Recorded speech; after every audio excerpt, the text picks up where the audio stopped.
Hey folks, it's Jeremy Kirkland. You're listening to Blammo. Hello. Look, I'm glad to be back. It's nice to be back in the old saddle, in the old pod saddle, whatever you want to call it. Thanks for your patience. We were dark for a bit. Your boy was in Italy. I was cutting it up with J. Crew actually and making pods. Love the J. Crew folks. Big fans. But I'll say, the trip was a ton of fun.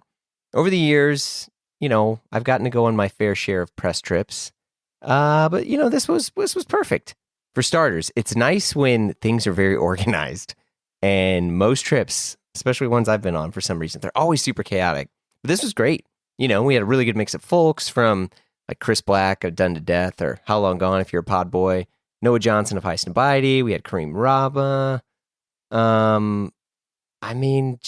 There was like Marie Von Baron. There was like a full crew of just people that are extremely attractive. And so they threw in me to kind of round things out. But it was wild. If you want to see more pics, you can jump on my Instagram and dig in. But it was cool celebrating the Masseria San Domenico, which, I like collabs with hotels. Collabs with things that you're like, does this work? No, it doesn't work. And then you're like, actually, it does. It's kind of cool to wear like a dope hotel gear. But anyway, I will say music hits very different when you're on vacation. If anyone has like plane music or vacation music, or maybe it's a record you can't stop listening to, like in my case, the new Foxwarren, boom, like head explosion, unbelievable record. And by the way, Andy Shauf and Colin Nealis of Foxwarren are on the pod this week. Woo! We get into it. We talk about their new album, the upcoming tour, big fits, making your own clothes, which that was a big surprise for me. You'll hear it on the pod. But Andy's like, yo, man, he's just sewing, making his own clothes, tailoring t-shirts. It's wild, but it's all in there. We're back, and I'm here. You're here. Let's go. How you guys doing? Good. Great. You? Yeah, I'm great. I got to thank you for this insanely beautiful, wonderful record. And it is, dude, it's heavenly. I'm absolutely over the moon in love with it. And for me, it came out of nowhere because I kind of thought Foxwarren was like, I just thought it was a one and done kind of vibe. Mm-hmm. Well, glad you like it. Yeah, Foxwarren was a one and done until we went on tour and we thought, hey, we should do this again. And this is like, this is all more or less recorded, composed, written remotely. Is this true? Yeah, we started the record right after our first tour in 2018. Yeah. Got together, I'm a little fuzzy on the timeline, but I think we got together in 2019 to like start recording what we thought was going to be the follow-up, which was like the plan was let's make a really quick follow-up, like live off the floor. It'll be kind of like, I don't know, in my mind, I thought it was going to be really organ heavy, like the band or something. So we tried to do that in 2019 and we recorded it ourselves, and listening back, it was like, oh yeah, this isn't the way to go. Yeah. Yeah. Out of curiosity, was it like everyone listened to it and you're like, yeah, this is bunk? Was it some person that's like, were you just like, I can't focus? It's something ain't right. Yeah, probably mostly me. Colin, I think you had the same hang-ups, right? Yeah, definitely. It's hard, like a band, in our band specifically, I'll just go specifically our group. We've got people who really want to throw out an idea really quickly, which is me. Okay. I'm always like the first to be like, let's just try something else. And then we have other members who still want to release like songs that we scrapped from our first record, Yeah. They're kids, So, right? You can't abandon the kids. You write yeah, a song and it's a child and you gotta put it together. Mm-hmm. Yeah. Because how many of you come from like music school backgrounds? Is it all of you?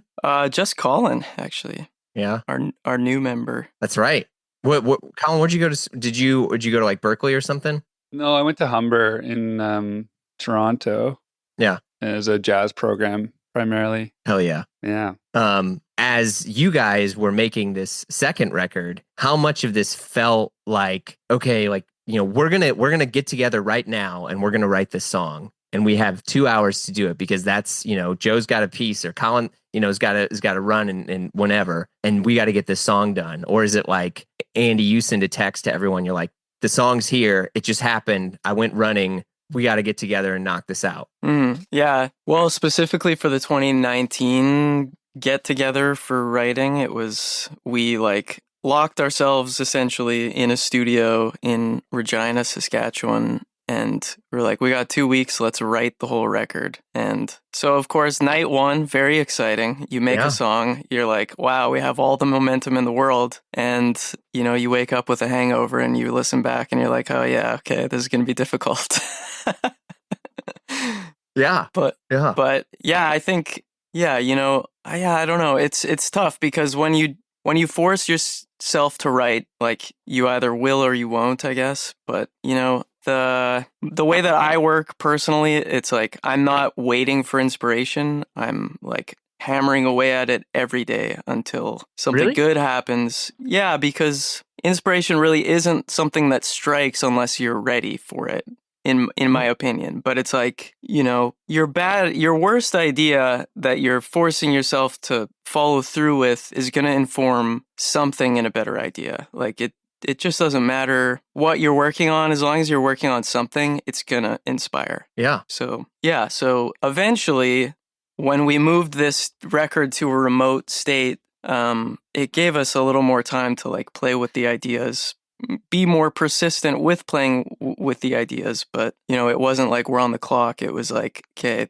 this idea needs to get from this point to that point, and now we've got the time and space to kind of make it happen. Did any of you feel like a little bit more confident about sharing things because you had this, time in response and judgment from other band members, in the sense that you're like, this is my voice note, this is whatever I was thinking of, and I just put it in, I don't know, Dropbox or whatever you guys are using, and now you have to wait for someone to respond to it. It's not like an immediate thing in which I played or I chimed in on this chorus and you have immediate feedback, and so there's like an energy exchange, and in this case there's a wait. So like with that, did any of you feel maybe a little bit more adventurous on stuff that you were doing because there's not that immediate exchange? Yeah, that was like for the first session, we were trying to do it live, like Andy said. So yeah, all in the room together writing. But when we did go home and we started recording remotely, we essentially had a week to come up with something. So you had like a lot of time to sort of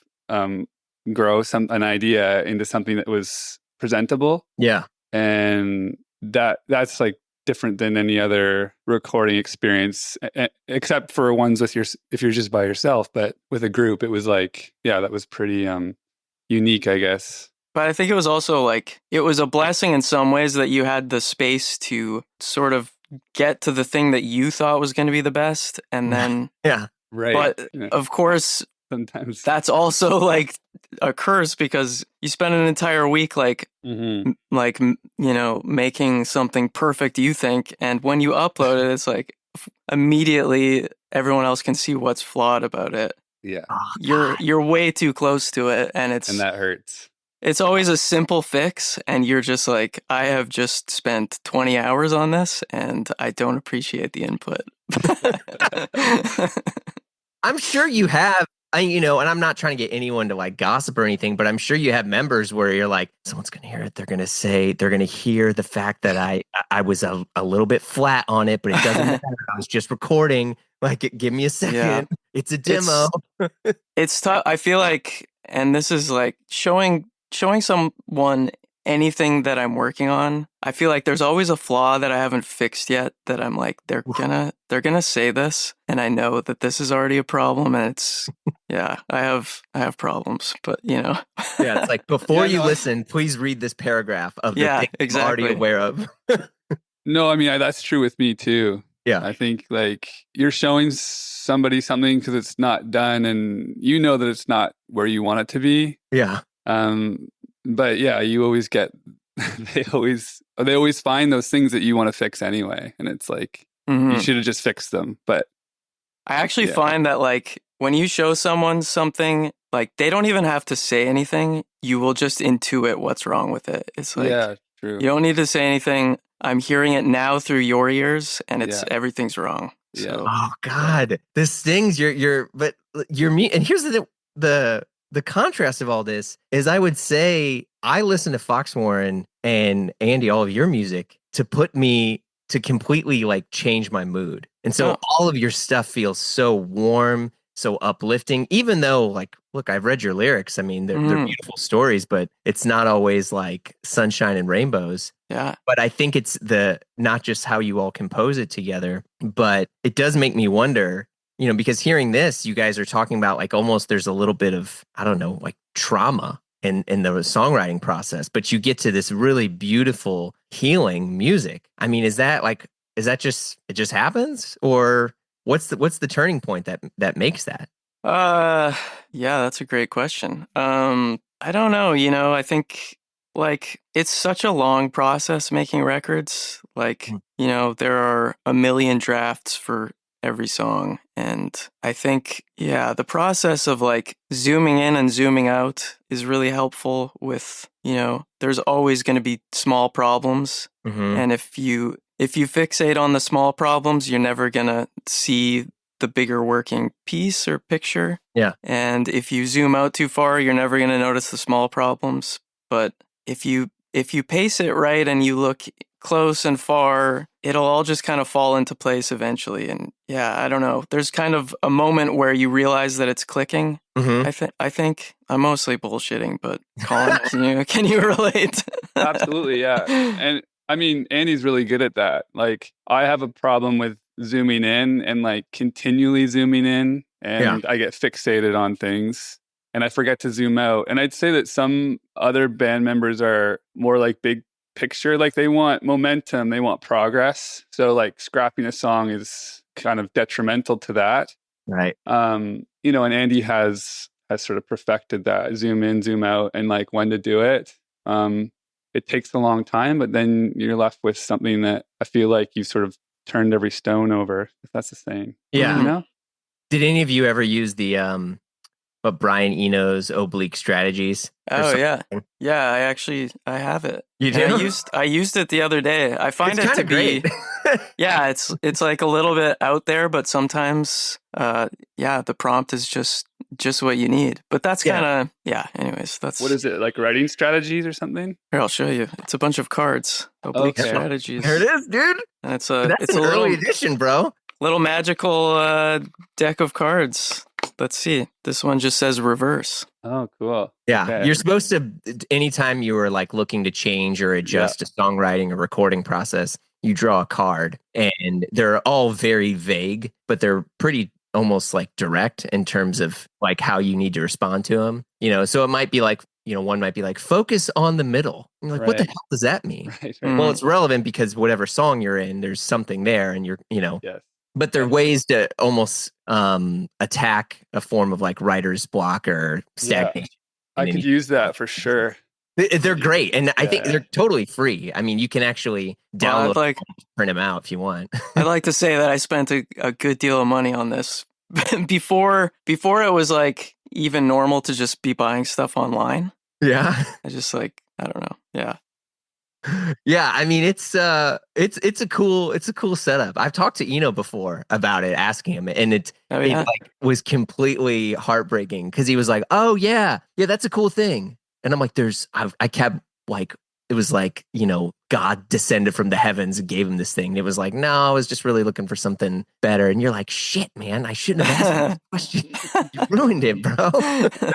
So these aren't magical at all. They're just cards. Well, and that's the thing. That's the beauty of art, right? Is like sometimes you get to talk to someone about how they made it, and it was completely offhand. But when you get to experience it, I think a lot of that's like with me and your guys' music is it hits me in certain moments, especially where like I get really into, I got a DAC, I got some nice speakers, and I don't have the world's best car, but it's more like my headphone experience and my, sit there and you listen to it, and you just hear so many things that you're going back and you're revisiting it. And then sometimes I just will have it on, not even trying to discern like, oh, what guitar tone was that? Or what did they put this through? Or was this through some Neve, whatever?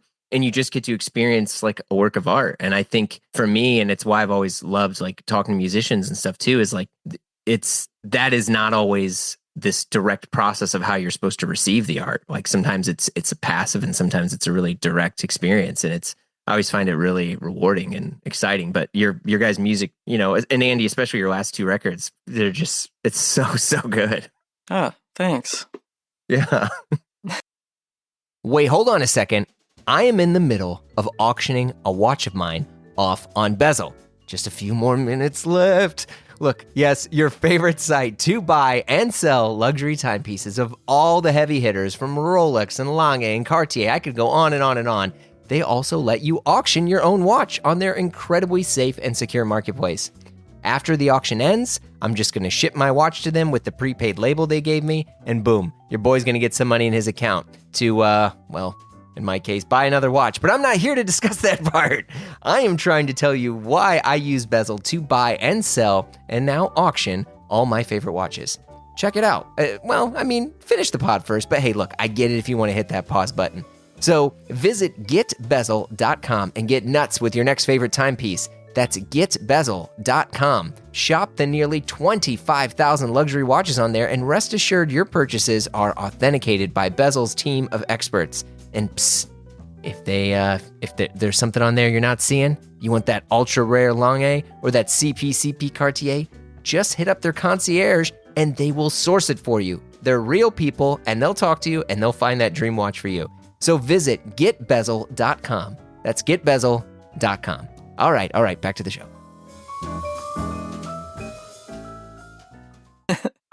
But this was a bit of a sampler record, I hear. I mean, I listened to it because you got the dialogue throughout the whole album, but... Yeah, when we started, well, this was like, so 2019, we got together to do the initial attempt at a live recording. Yeah. And then the pandemic hit, so we were all over the country, and that's why it ended up being a remote process. But in 2020, I had a kind of like, I don't know, like I was working on something that really wasn't good.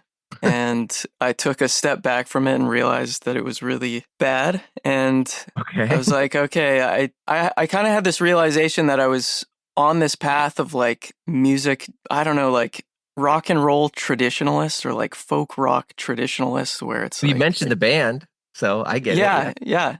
But it, like indie rock music has this sort of section where a lot of people are trying to do like throwback music, which is like, whatever.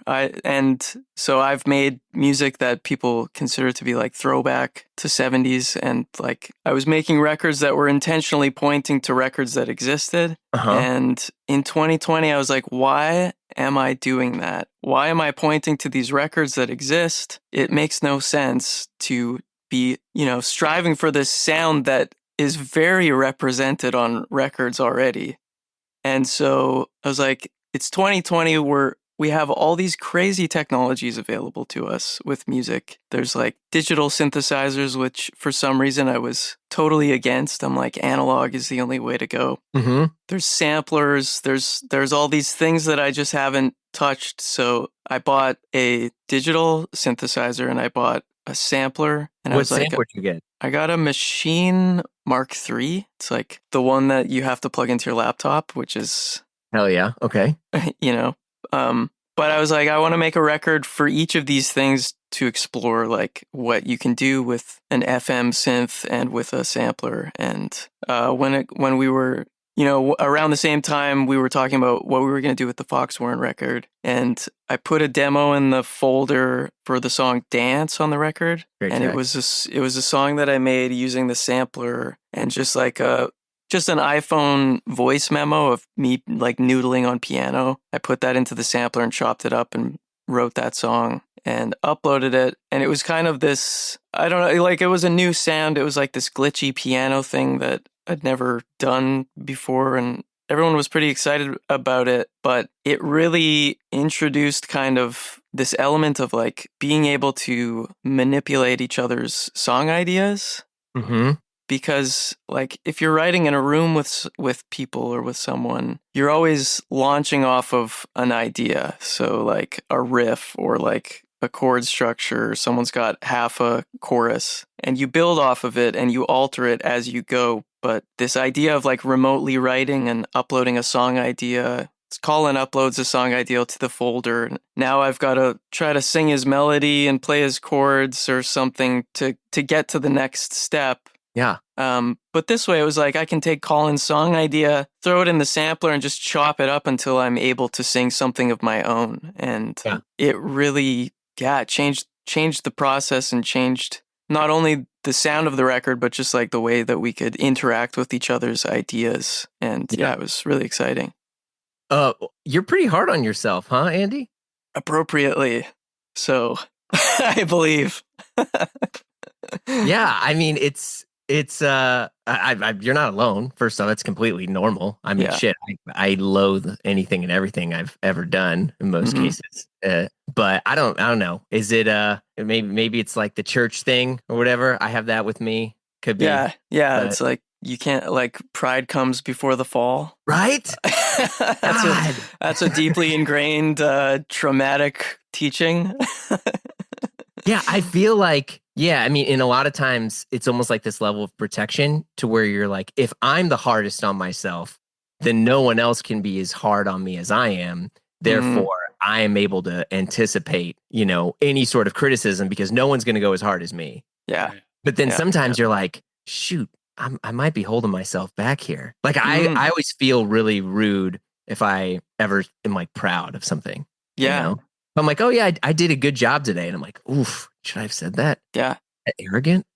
Yeah. It's weird. I think, it's something I've been trying to like work through, I guess, like self-compassion as a concept of like not being a dick to yourself all the time in your head, which is difficult, I guess. But I have I don't know, if I look at my past stuff, I think it's good to be hard on yourself because I think the problems that I've fallen into or the traps that I've fallen into with like thinking that I have it figured out or thinking that I know what I'm doing, I think that has been more of a problem for me than just being hard on my past work because I'm glad that people like the things that I have made. If you look at your past stuff and you're like, this is really great, I feel like you're going to try to emulate it. And I think if you look at your past stuff and you're like, this is, it's good to admit that it was something that you learned a lot while making. But if you are also like, I need to do better than this, then you're driven, Yeah, there's a fine line. I get it, into which you're like, I want to improve versus I have to improve because what I did was bad. Yeah. I mean, just listening to the sonic quality of the records, not from Foxwarren to your solo stuff. I mean, it's incredible.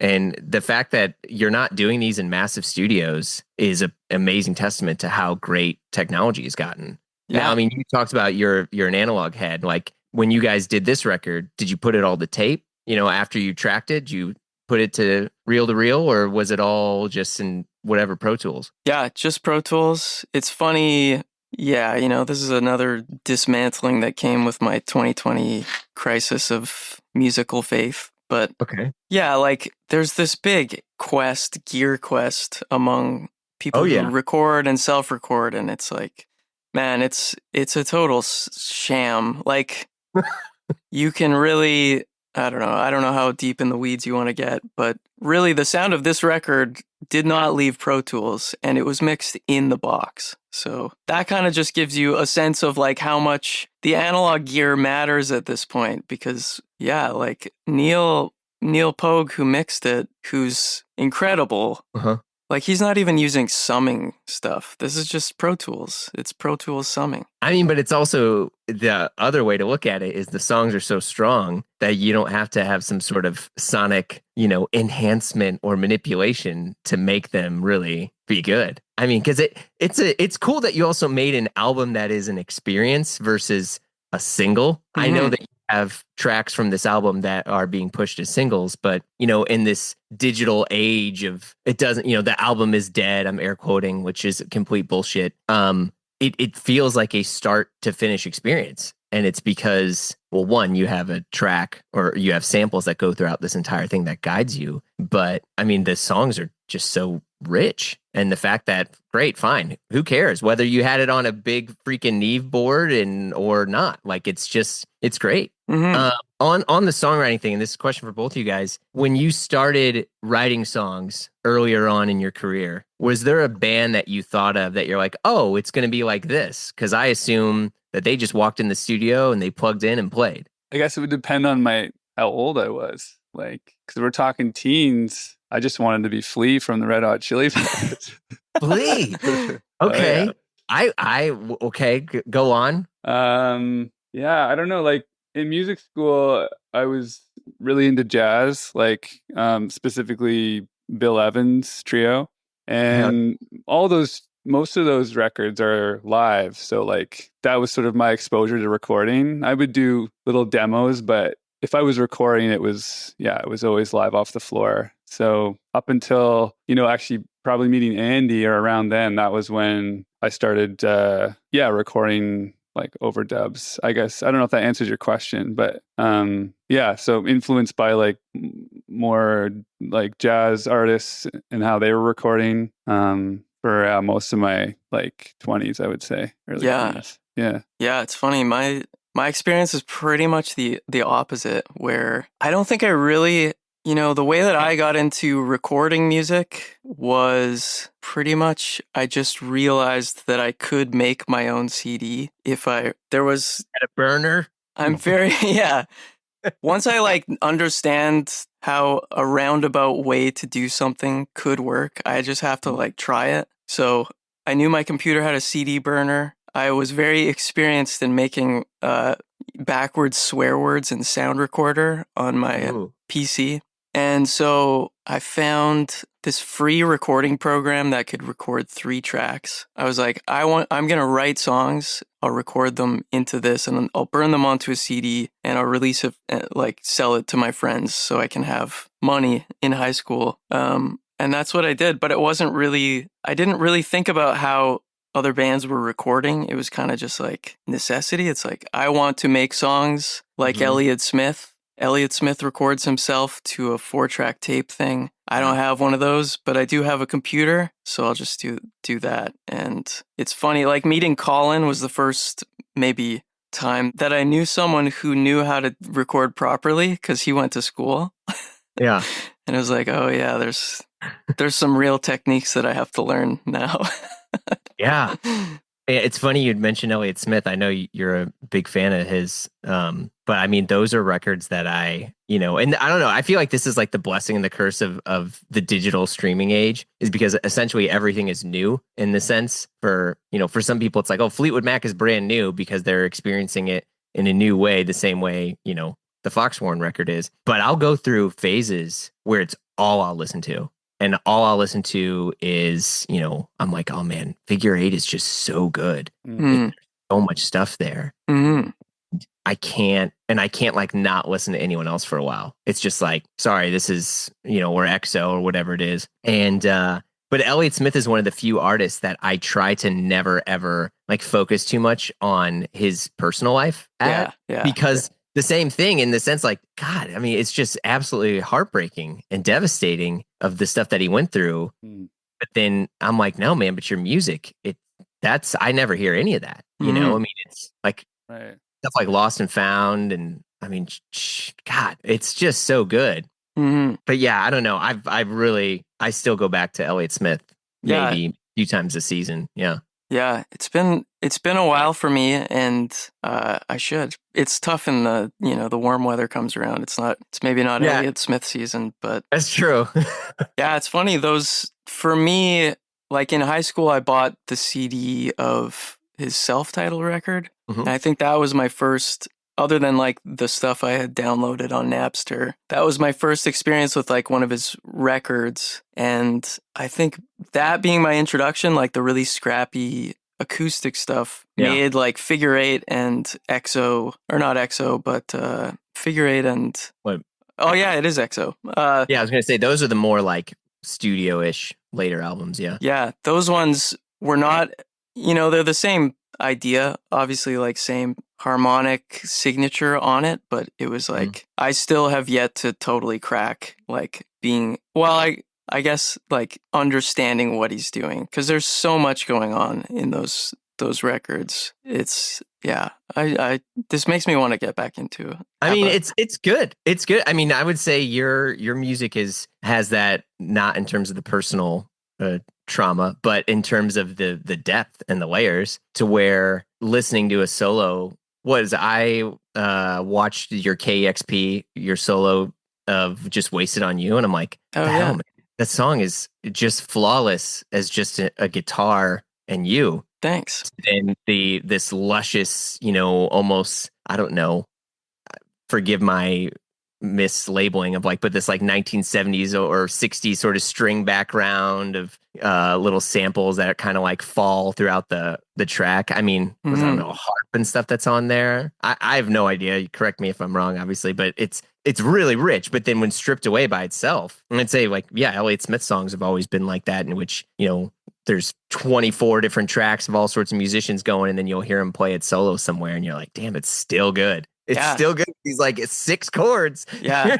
It's funny because it's, I've seen so many of his like solo performances online. Yeah. And I've always thought like, man, this guy, like, how does he make these songs? Because you see him perform it like that, and you're like, he wrote the entire orchestration before recording it. It's like blows your mind. But then it's like, or he learned it afterward. And that was like, I will say, for me, I can't write all the orchestration at the same time. It's like I very much make the recording and then learn how I can play it in a more expressive way afterward. Like, it's like, I don't know. I'm a slow learner, I guess. In the past, I've had this block where it's like, to me, the measure of a good song is if it can stand on its own 2 feet, like in a stripped down sort of version. And I've been trying for a long time to make a record where the songs could stand on their own 2 feet in that way. Dude, you did that like 10 years ago, man.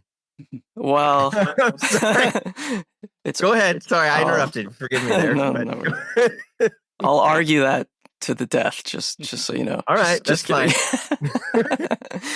But I've always approached it like, okay, I'm going to sit down with my guitar. I'm going to write a song that will be good enough to just be played voice and guitar. And it never worked because I'm not that good of a guitar player. I don't go deep enough when I'm like writing something initially to get it to that point. So I'm not arranging, I'm not adding like counter melody. All these things happen in the arrangement process when it's in my computer. But just recently I learned like, oh yeah, you can just learn like a different guitar part and perform it like a better version of it instead of just playing the guitar part that you wrote for it. But yeah, so it takes me a long time to learn things like these. Did you ever get into cut capos? Dangerously close. That was like church era me playing all sorts of weird stuff, and I remember someone taught me dadgad, which is like it's just kind of like this big open tuning, and I thought I was fucking king shit playing these like bizarro things, just this beautiful open stuff, and then it was like I don't know, Billy Foote or somebody who had cut capos. And then you could have multiple capos on your guitar, and you turned your guitar into this like luscious, giant. I had a baritone guitar for a while, and now I still have this old Larrivee. Oh yeah! Shout out Canada. Yeah. It's a little too bright now, but there's stuff that you can do, and I don't know.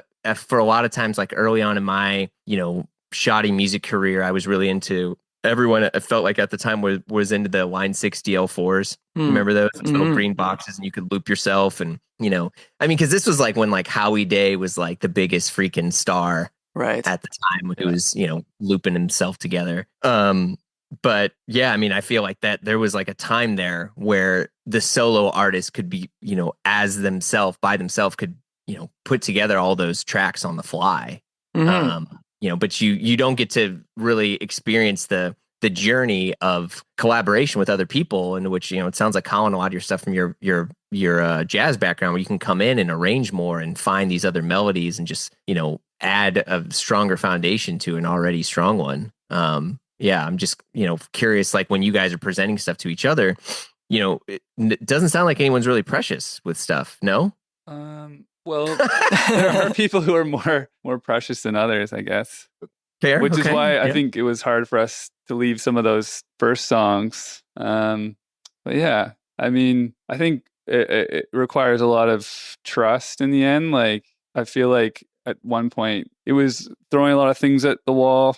And I feel like at one point Andy really had a vision. And so it was just about like, yeah, finding the pieces that worked. And yeah, does that sound right, Andy? Yeah, but it was very like going into it, we had a conversation like very consciously. We can't be precious about these ideas because, yeah, we're just going to get into huge fights if we are.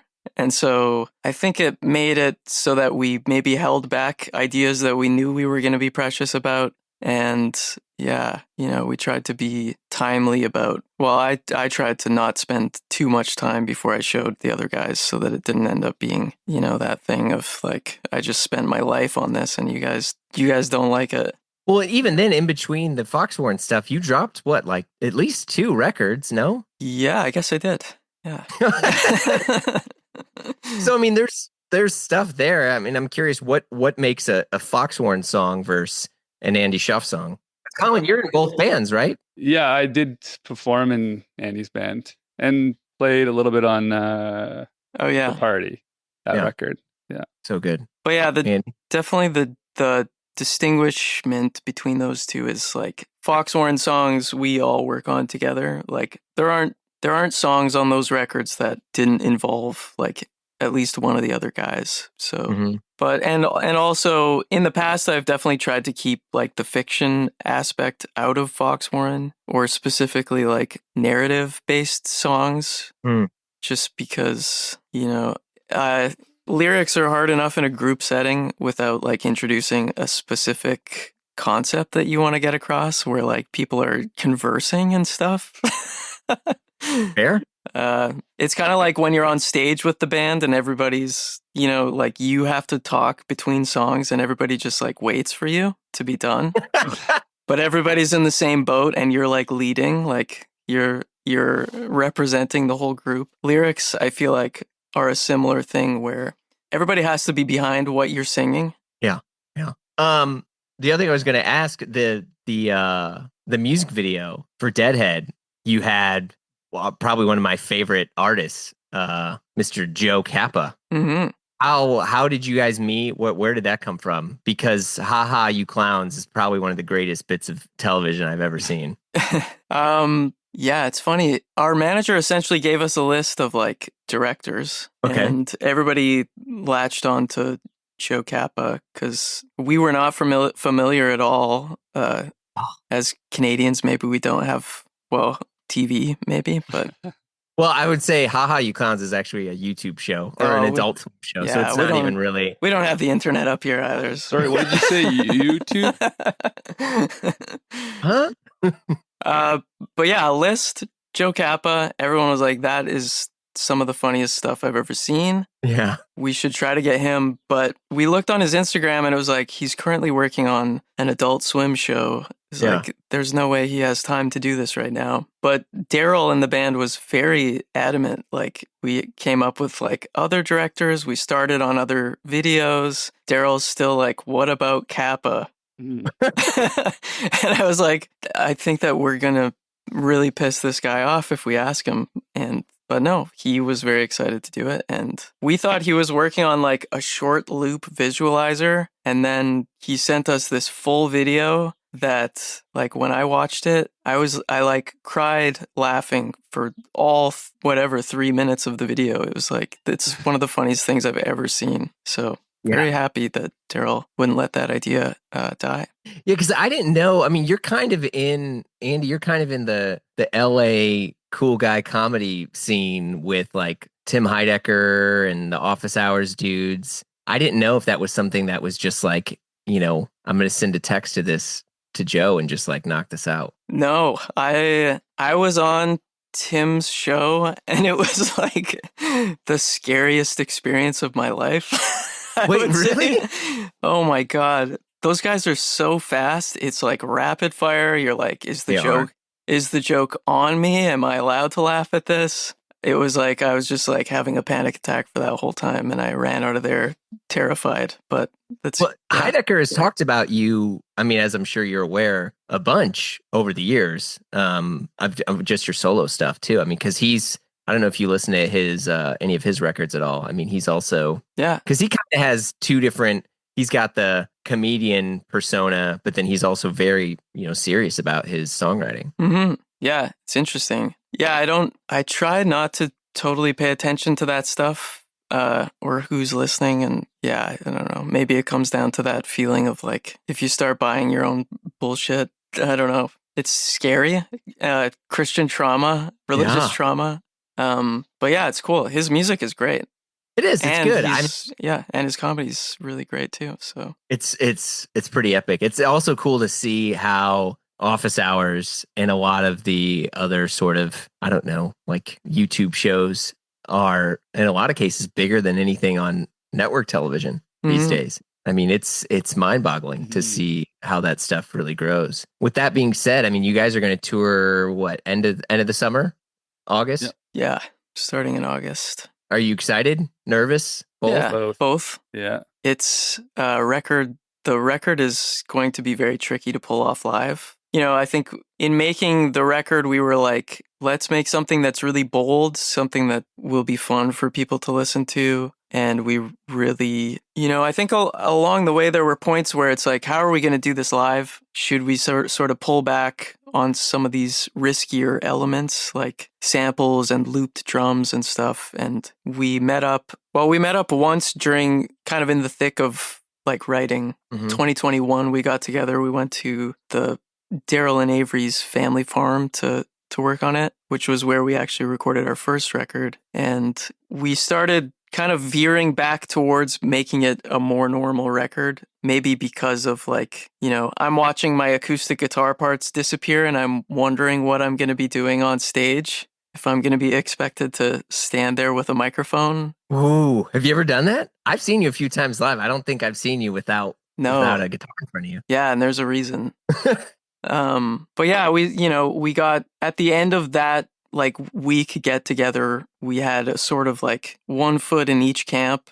And it was like, okay, this record is straying from its initial vision. And so I think there was like this conscious effort of like, okay, let's just make this thing how we want it to sound and we'll figure it out later. But now we're in later and we're trying to figure out how to make this happen. And it's challenging. It is. Yeah. I mean, at least you're in an era where I don't know a single band or friend of mine that doesn't have like a main stage rig now. Yeah. Well, much like the hesitance with cut capos, there is, we really don't want to go that route. It's like, I get it. It's such a slippery slope. Like, if you can insert this sound into your set, then why not insert this one that's tied to the grid? And then, and then we're all just standing there with microphones. It's true. I think, it's a balance that we're trying to find. And there's a part of it that just feels weird about like standing on stage and you press a button that makes like a phrase of music happen. But we're, I think for me and for Colin, we talk about this a lot where live music is obviously like such a joy to experience and to be a part of, like to feel the energy of a room when you're really on, to be able to play with that energy. Like there's a push and pull that happens and you feel people like really following you. And like, whether it's me looking at Colin and him pulling back on a part that he's doing that pulls everyone else back, there's like, it's such an intense thing to be focused in on. And when you're all moving in sync with it, it's like, there's really nothing like it. And that's something that we're really afraid of losing, where, we want to find that balance where we can press the button and have the clip play, but there's also still feel that we can play with. And so, not willing to go all the way to the autopilot route yet, just to try to maintain that. I think that's probably why we wanted to make a live record, was because we wanted to have those sort of experiences we were having live, but it's of course really hard to pull off in the studio, and you lose all those other things you get with overdubbing, or you can experiment much more. And but yeah, like anytime you add something that's gridded, then you're following that grid, and it might not feel right every night, and it only comes down to like how precise can you be, and that's not really what live performing should be, right? It should be about a feeling and just like playing off one another. Yeah, I saw.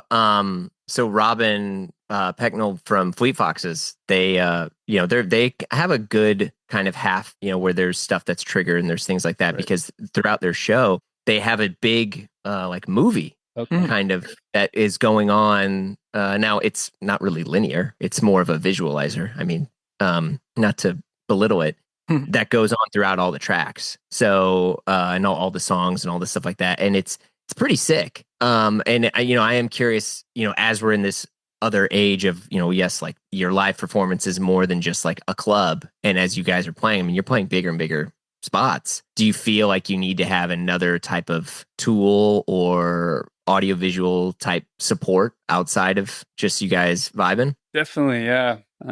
What that is, we don't know yet. Okay. We got a couple ideas. Nice. Yeah, but I think it's important. I mean, it can be such an immersive experience when you go see a live show, and they've thought of everything, including visuals. And I don't think we've done that too much. We started a little bit with Andy's last tour where we had like a lighting setup, and the last two tours. But yeah, it would be nice to have something like that as well. But there's I feel like it's necessary in this day and age that you have to have like this extra sort of like attention grabber. But there's always going to be part of me that's like, no lights. Like they just have to watch us do our thing. Like that's. I think people do want to watch you do your thing. Yeah. I wouldn't say it's not even like, because everyone else has a phone in their hand. It's more of just, I think they're just stuff that's fun, but by no means do I think it's something that is required. Yeah. With that, being said, Andy, it's been really cool to watch your career and your guys' music to go from something where it was like a few head friends of mine who were into music would pass it around to where, your music's in hacks and stuff now. How did that feel?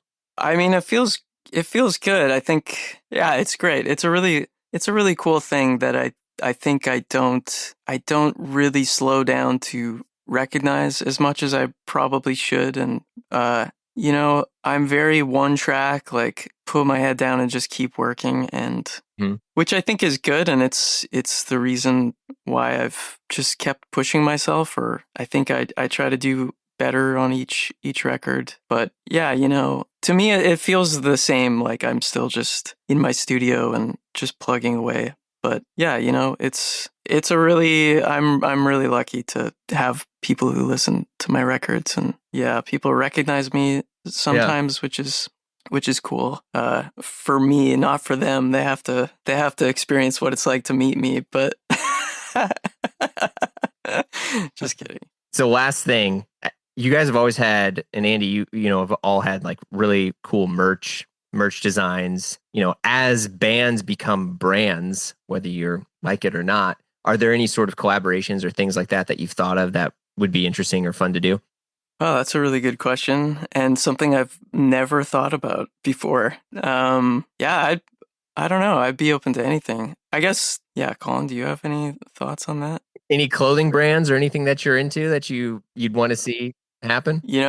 Lately, for me, like I will say, I'm not. I'm kind of a uniform guy. Like I'm not a big outfits. I like to find a shirt that I like and pants that I like. Mm-hmm. And for the past like decade, I've been wearing Wrangler dress jeans. Do you know those? Yeah, dude. Yeah, those are 100% polyester. I don't know if you know that. Yeah. Little sweaty. Little sweaty. That's okay. But lately, the Wrangler dress jean fit is quite snug. And as the times have been changing, I've made a return to Dickies, which was like my pant of choice in high school. And I'm a really small guy. So since high school, I've like altered my clothes, just like taking in maybe the outseam.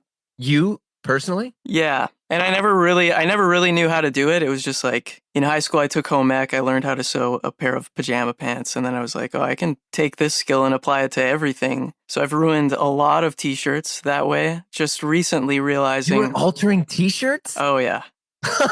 But, like I'm saying, like I'm a slow learner where, I realized recently that I could like learn my own songs afterward. I just realized that you could like look this up on YouTube and there's a different foot that you use on your sewing machine for knit fabrics. And so this is like 20 years of altering my clothes. I've finally looked up how to do it properly. And yeah, so I'm very excited about Dickies. I've ordered a few pair. I looked up how to properly take in so that the butt isn't just like out of control. This is incredible. And yeah, it's very easy to do. And so that's what I'm excited about currently is altering Dickies. And I bought a pattern for a hoodie and just a crew neck. And so hopefully this week I'm going to go pick up some French terry and make a nice crew neck. You're getting some CYC?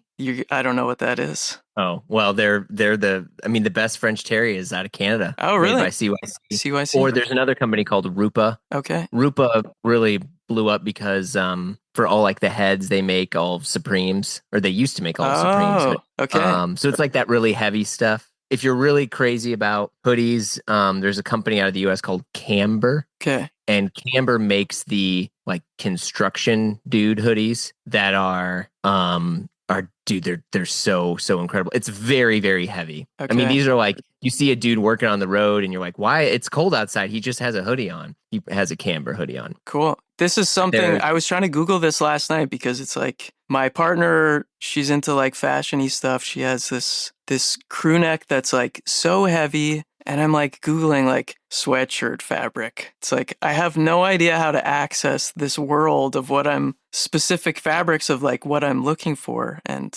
yeah. You're on the right show. I mean, I worked as a stylist for eons. That's why I left the music industry, to be honest with you. And then, this was more or less a fashion podcast for the first, I don't know, I've been doing this almost 9-10 years now. Cool. But a lot of it was just that. Yeah.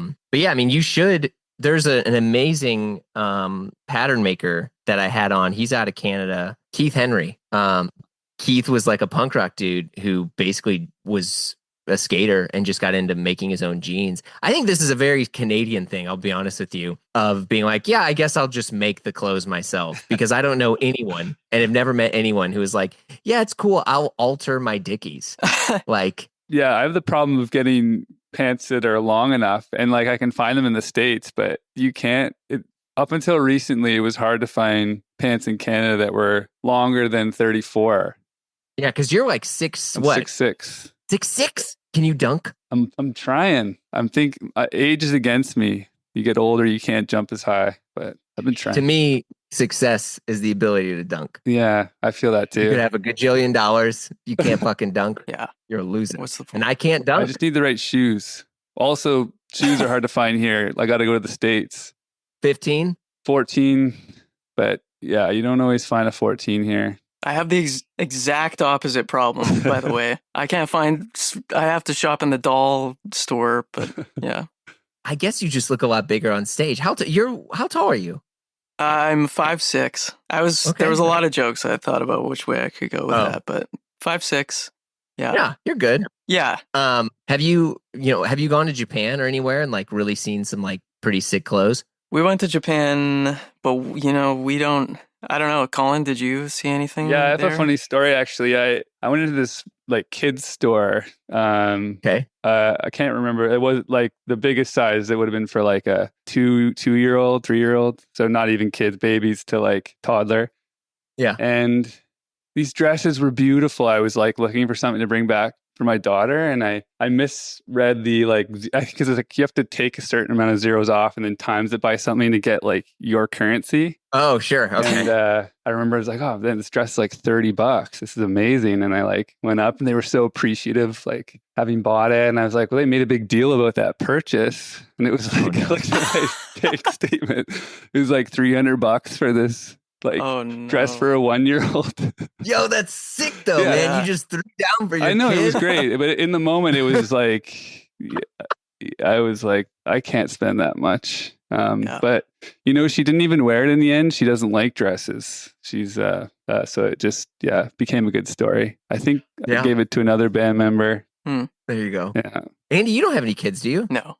Yeah. It's joy and pain at the exact same time. I've never felt anything like it. How old are your kids? I have a 3-year-old, well, almost 3-year-old, and then a 7-year-old. Okay. Yeah. And it's cool because now they're into music. Like they're really into music. Yeah. Nice. In fact, we have like a little like Sonos thing upstairs, and I was playing the Foxwarren record, and my son's like seriously bobbing his head into it. But we just basically listen to the Beatles more or less nonstop. Nice. And it's cool. It's cool to just watch him get really into music, and you get to experience stuff differently Yeah, in it's true. that sense, because you're like, oh yeah, that is a good song. Mm. Yeah. You're like, okay, Yeah, Margot just got a CD player for her 7th birthday, and so we've been finding these old 90s records. Nice. But it's fun to see which one she picks, like this Sabrina the Teenage Witch soundtrack. You know that one? What's man. on that? Yeah, I was gonna say there's gotta be some wild stuff on it. Walk of Life from the Spice Girls. You got Melissa Joan Hart, One Way or Another. That one. Yeah. She plays that one over and over again. Just like on Ben repeat. Folds 5, Kate is on there. Yeah, Wow. she doesn't play that one. Incredible song. My kids have a Yodo player. Oh yeah, which those are is cool. like- yeah. but you can make Right. music that you have. So Yeah. I make her like mixtapes. Oh, nice. These little cards, Yeah. and so it's got to be music that you own. So yeah, I mean, what did I rip on there? I ripped a bunch of Beatles stuff for her. She really likes to Smile, although I can't put all the tracks on there because whatever. She's 7. Yeah. We're gonna wrap because I don't want to monopolize all your time. But yeah, it's huge honor. Love you guys. I mean it a lot. Thank you for all the joy that I've gotten from your music. So it means a lot. Yeah, thanks for listening. Totally, yeah. It was great meeting you guys. We'll see ya. You've been listening to Blammo. Our show is produced by Blammo Media. We're edited by Amar Lowell, and our theme music, as always, by the mysterious Breakmaster Cylinder. If you like what you heard, you know the drill. Share the pod with a friend. Leave a review on Apple Podcasts. Give us 5 stars or thumbs up on whatever other thing you're listening to us on, whether it's Dingledorp or Bing Bong, whatever it's called. But you can also follow us on Instagram for all the hot content. If you want to talk to us and give us your hot take, we'd love to hear from you. You can send us an email at info@blamopod.com. Last but not least, super ultra important. If I had a air horn, I would press it right now. You got to come and join us over on Patreon, because the fun never stops over there. Look, the live show, the free show, whatever you want to call this, we take breaks here and there, but Patreon, it never stops. And we also got exclusive shows like Die Workwear, hosted by Derek Guy and Peter Zotolo, and the Triple J Show, hosted by yours truly with John Moy and Gene DeLeon. There's just a ton of stuff over there. So check it out at patreon.com/Blammo. If not, no worries. We got hundreds and hundreds of free episodes in the feed, and more to come. So we will see you all soon.